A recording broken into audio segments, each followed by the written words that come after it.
Ito ay rated SPG. Striktong patnubay at gabay ng magulang ang kailangan. Maaaring may masiselang tema, lengguwahe, karahasan, sexual, horror o droga na hindi angkop sa mga bata.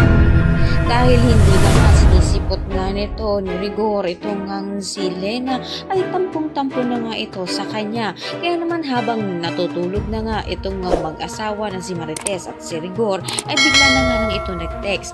Nabasa nga ito ni Marites habang gusto na nga niya na hindi na pagdudahan nga ito. Kaya naman ang mabasa niya nga ito, muli na naman nga nagbabalik nga ang pagdududa nga niyang niloloko nga siya.